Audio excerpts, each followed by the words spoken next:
साथियों, अगर आपको अपने रेलवे ग्रुप डी एग्जाम में जीके जीएस के सभी क्वेश्चन सही करने हैं तो ये सीरीज आप सभी के लिए बहुत ही इम्पोर्टेंट होने वाली है। इसी सीरीज का एक और नया वीडियो आज कराने वाले हैं जिसमें सभी महत्वपूर्ण प्रश्नों को सम्मिलित किया गया है जो कि आपकी आगामी परीक्षा के लिए महत्वपूर्ण रहेंगे। तो सभी साथी सेशन में लास्ट तक जुड़े रहेंगे।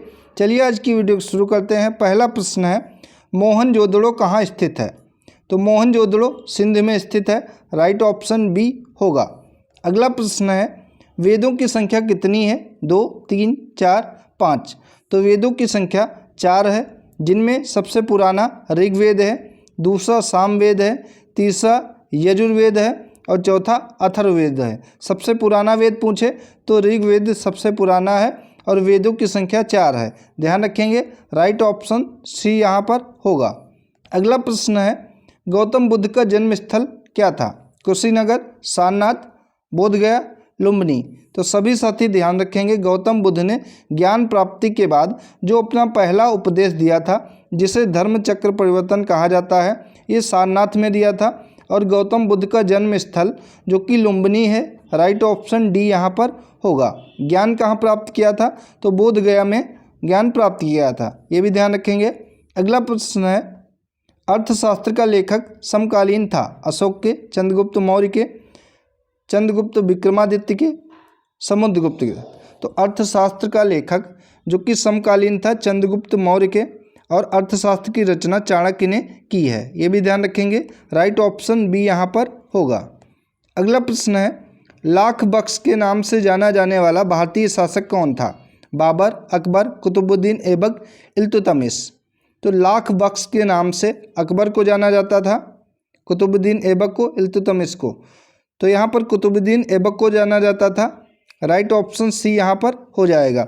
अगर आपसे पूछे दिल्ली सल्तनत का संस्थापक कौन है, तो कुतुबुद्दीन ऐबक ने दिल्ली सल्तनत की स्थापना की थी और दिल्ली सल्तनत का वास्तविक संस्थापक इल्तुतमिश को माना जाता है। इसका राइट ऑप्शन लाख बख्श जो कि कुतुबुद्दीन ऐबक को कहा जाता था। राइट ऑप्शन सी है। अगला प्रश्न है, 2.5 दिन का झोपड़ा मस्जिद अजमेर का निर्माण किसने करवाया था? तो 2.5 दिन का झोपड़ा मस्जिद और अजमेर के किले का निर्माण कुतुबुद्दीन ऐबक ने करवाया था। राइट ऑप्शन बी यहाँ पर होगा। अगला प्रश्न है, तराइन की पहली लड़ाई 1191 में हुई थी जो कि निम्नलिखित में से किनके बीच में हुई थी? तो तराइन का प्रथम युद्ध जो कि 1191 में लड़ा गया था, ये मोहम्मद गौरी और पृथ्वीराज चौहान के मध्य लड़ा गया था, जिसमें पृथ्वीराज चौहान की जीत हुई थी और मोहम्मद गौरी हार गया था। राइट ऑप्शन बी होगा। अगला प्रश्न है, वेदों की ओर लौटो यह नारा किसने दिया था? राजा राम मोहन राय, दयानंद सरस्वती, विवेकानंद, रामकृष्ण परमहंस। तो दयानंद सरस्वती जी ने वेदों की ओर लौटो यह नारा दिया था। राइट ऑप्शन बी होगा। अगला प्रश्न है, कन्याकुमारी का रॉक मेमोरियल निम्नांकित में से किसके लिए समर्पित है? तो कन्याकुमारी का रॉक मेमोरियल जो कि समर्पित है स्वामी विवेकानंद के लिए। राइट ऑप्शन सी है। अगला प्रश्न है, आधुनिक भारत में हिंदू धर्म में पहला सुधार आंदोलन कौन था? ब्रह्म समाज, आर्य समाज, थियोसॉफिकल सोसाइटी या रामकृष्ण मिशन। तो आधुनिक भारत में हिंदू धर्म में पहला सुधार आंदोलन जो कि ब्रह्म समाज था। राइट ऑप्शन ए होगा।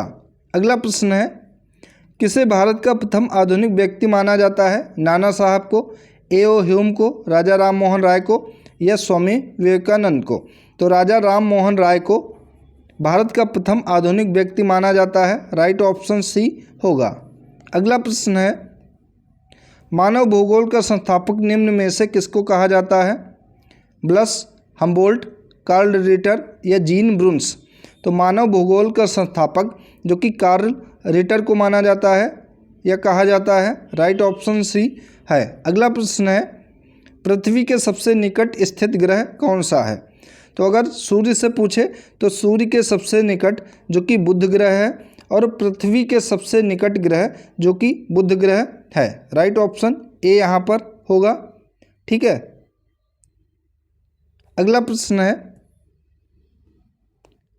सूर्य के चारों ओर घूमने वाले खगोलीय पिंड क्या कहलाते हैं? तो ये ग्रह कहलाते हैं। जो सूर्य के चारों ओर घूमते हैं खगोलीय पिंड, उन्हें ग्रह कहते हैं। राइट ऑप्शन ए होगा। अगला प्रश्न है, सौरमंडल में सबसे बड़ा ग्रह कौन सा है? यूरेनस, शुक्र, बृहस्पति या शनि? तो सबसे बड़ा ग्रह जो कि बृहस्पति ग्रह है सौरमंडल का, राइट ऑप्शन सी है। अगला प्रश्न है, सबसे तीव्र गति से सूर्य का चक्कर लगाने वाला ग्रह कौन सा है? तो सबसे तेज सूर्य का चक्कर लगाने वाला ग्रह जो कि बुध ग्रह है, राइट ऑप्शन ए है। अगला प्रश्न है, लाल रंग का दिखाई देने वाला ग्रह कौन सा है? तो ये मंगल ग्रह है जो कि लाल रंग का दिखाई देता है, राइट ऑप्शन सी है। अगला प्रश्न है, किस ग्रह को शाम का तारा इवनिंग स्टार कहा जाता है? तो इवनिंग स्टार जो कि शुक्र ग्रह को कहा जाता है, राइट ऑप्शन बी होगा। अगला प्रश्न है, सर्वोच्च न्यायालय के न्यायाधीश की सेवानिवृत्ति की आयु कितनी होती है? तो सर्वोच्च न्यायालय यानी कि उच्चतम न्यायालय सुप्रीम कोर्ट की बात हो रही है, तो सुप्रीम कोर्ट के न्यायाधीश की सेवानिवृत्त आयु जो कि 65 वर्ष है और वहीं उच्च न्यायालय की 62 वर्ष है, तो राइट ऑप्शन बी होगा। अगला प्रश्न है, भारत में कुल कितने उच्च न्यायालय हैं? 18, 21, 24 या 28? तो भारत में कुल 28 उच्च न्यायालय हैं, राइट ऑप्शन डी यहाँ पर होगा। तो साथियों इसको एक बार सही कर लीजिए, भारत में कुल कितने उच्च न्यायालय हैं? यहाँ पर 28 की जगह पर 25 कर लीजिए, सही जवाब 25 होगा। 25वां उच्च न्यायालय जो कि अमरावती उच्च न्यायालय है, अमरावती उच्च न्यायालय ये 25वां उच्च न्यायालय है, राइट ऑप्शन डी यहाँ पर होगा। अगला प्रश्न है, कौन सा पदार्थ प्रकृति में 3 अवस्थाओं ठोस, द्रव एवं गैस में पाया जाता है? तो यह पदार्थ है H2O जो कि प्रकृति में ठोस, द्रव और गैस तीनों अवस्था में पाया जाता है, राइट ऑप्शन ए होगा।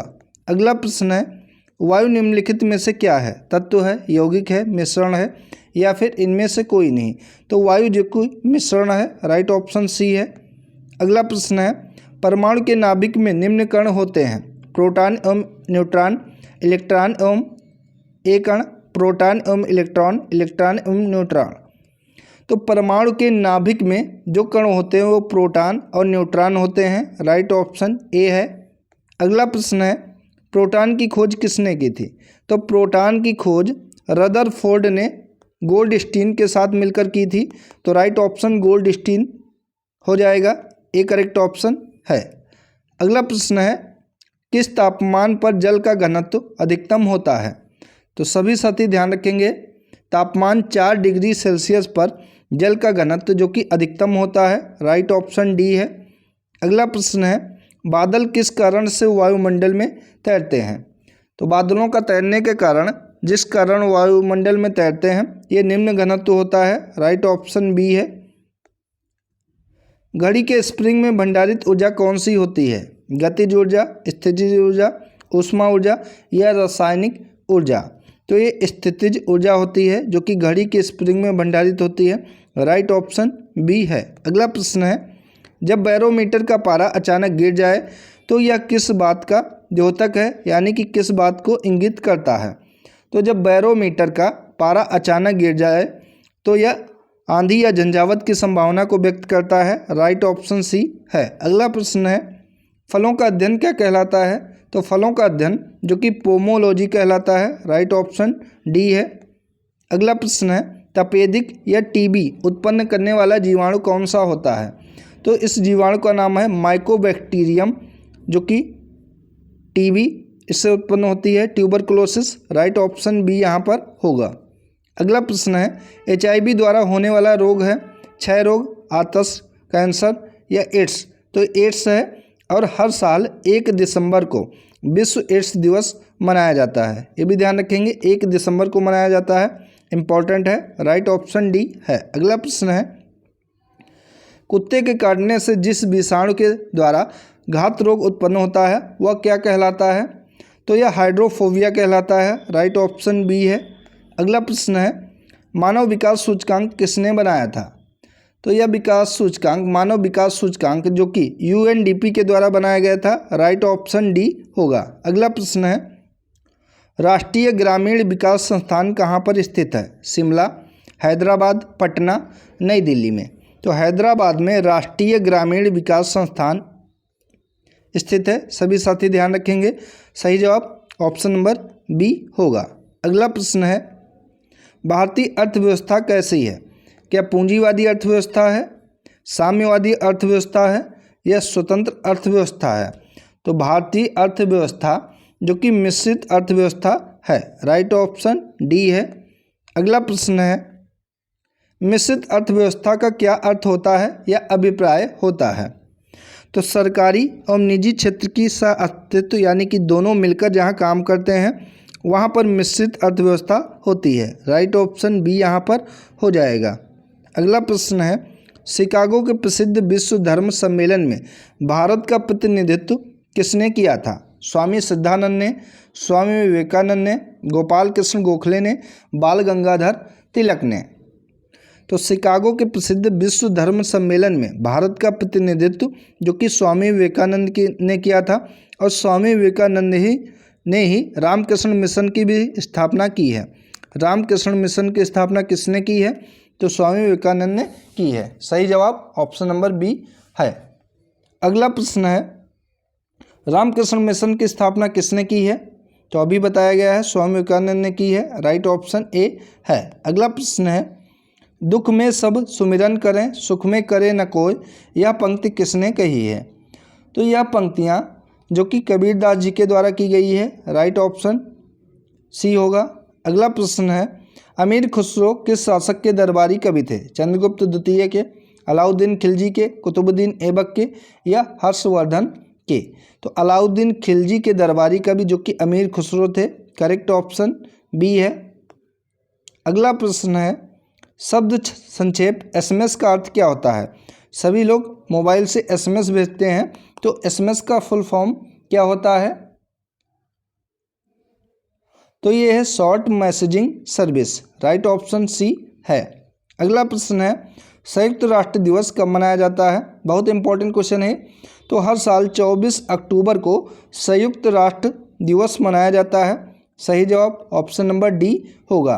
तो साथियों, ये थी आज की महत्वपूर्ण वीडियो जिसके अंतर्गत आरआरबी ग्रुप डी के लिए जो भी इम्पोर्टेंट जीके जीएस के क्वेश्चन हैं उनको कराया गया। साथियों, आरआरबी के लिए और साइंस की अलग से प्रैक्टिस सीरीज चलाई जा रही है और सामान्य ज्ञान की वीडियो चल रही हैं, और डेली आपको करंट अफेयर्स की वीडियो भी चैनल पर दी जा रही हैं, जिनको आप प्लेलिस्ट में जाकर देख सकते हैं, जो कि आपके एग्ज़ाम के लिए उपयोगी रहेंगी। साथियों, वीडियो अगर आप सभी को पसंद आई हो तो इसको ज़्यादा से ज़्यादा शेयर करें और चैनल को सब्सक्राइब करके बेल आइकन को ज़रूर दबा लें ताकि इम्पोर्टेंट वीडियो आपसे मिस ना हो। धन्यवाद साथियों।